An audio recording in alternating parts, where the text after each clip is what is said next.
Ամերիկյան եւ բրիտանական հատուկ ծառայությունները կապ չունեն Հայաստանում արտաքին հետախուզության ծառայության ստեղծման հետ։ Խորհրդարանում լրագրողների հետ ճեպազրույցում վստահեցրել է Նիկոլ Փաշինյանը։ Հանուն Հանրապետության կուսակցության ղեկավար Արման Բաբաջանյանն ավելի վաղ հայտարարել էր, թե Հայաստանի արտաքին հետախուզության ծառայությունը ստեղծվել է ամերիկյան ԿՀՎ-ի եւ բրիտանական մի 6-ի աջակցությամբ։ Փաշինյանը դա անհեթեթություն է որակում։ Արտաքին հետախուզության ծառայությունն ազգային անվտանգության ծառայությունից առանձնացվել է 2022 թվականի դեկտեմբերին։ Կառույցը ղեկավարում է Մարդու իրավունքների նախկին պաշտպան Քրիստինե Գրիգորյանը։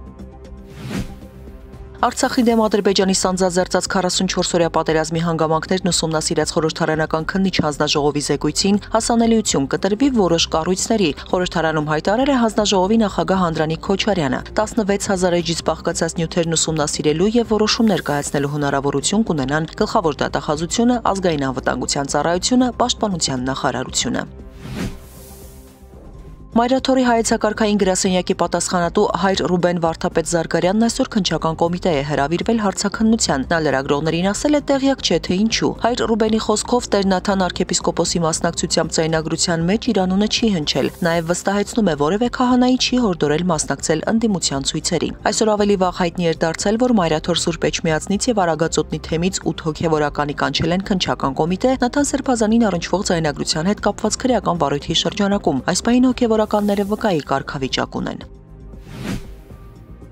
2022 թվականի ապրիլի 26-ին Նիկոլ Փաշինյանի ավտոշարասյան պատճառով վթարի ենթարկված եւ մահացած հղի կնոջ Սոնա Մնացականյանի գործով 3 տարի ձգձգվող դատաքննությունից հետո օգոստոսի 18-ին ի վերջո գործով դատավճիռ հրապարակվեց։ Միակ մեղադրյալ Արամ Նավասարդյանը դատապարտվեց 1.5 տարի ժամկետով ազատազրկման, ճանապարհային կանոնների խախտմամբ, մահվան ելքով վրաերթի եւ դեպքի վայրելքելու համար, ինչպես նաեւ լրացուցիչ պատժի, տրանսպորտային միջոցներ վարելու իրավունքից զրկում դարձյալ 1.5 տարի ժամկետով։ Նախքան դատական վճռի ուժի մեջ մտնելը, սակայն Նավասարդյանի նկատմամբ կիրառված խափանման միջոց բացակայելու արգելքը մնաց անփոփոխ։ Դատավարական կողմերը դատական ակտի հրապարակումից գրեթե 3 ամիս անց դատավճիռը չեն ստացել, որպեսզի կարողանան բողոք ներկայացնել։ Ֆակտոր TV-ի հետ զրույցում Մնացականյանի իրավահաջորդների ներկայացուցիչ Ռաֆի Ասլանյանը նշել է, բողոքարկելու են, սպասում են դատավճռի ամբողջական տարբերակը ստանալուն։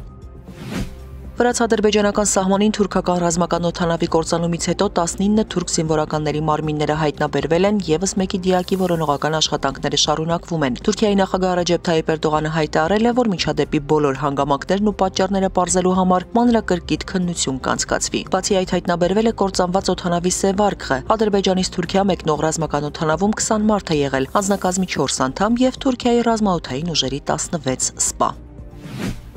Վրաստանի դատախազությունը նախկին վարչապետ Գյորգի Գախարյայի դեմ քրեական գործ է հարուցել 2 հոդվածով՝ ընդդիմության հանրահավաք հցրելու եւ Չորչանա գյուղի մոտ Հարավային Օսիայի հետ վարչական սահմանին ոստիկանական անցակետ տեղադրելու համար։ Այս հոդվածներով նախատեսվում է մինչև 13 տարի ժամկետով ազատազրկում։ Երկրի գլխավոր դատախազը նշել է, որ Մարդու իրավունքների եվրոպական դատարանն անցած տարի Թբիլիսիին հանձնարարել է քննչական գործողություններ իրականացնել Գախարյայի պաշտոնավարման ընթացքում 2019 թվականի հունիսի 20-ից 21-ը Թբիլիսիում ցուցարարների դեմ իրականացված գործողությունների շուրջ եւ գնահատական տալ դրանց պլանավորման եւ անցկացման համար պատասխանատու անձանց։ Գախարյան, որը ներկայում Գերմանիայում է բնակվում, դեռևս չի արձագանքել մեղադրանքներին։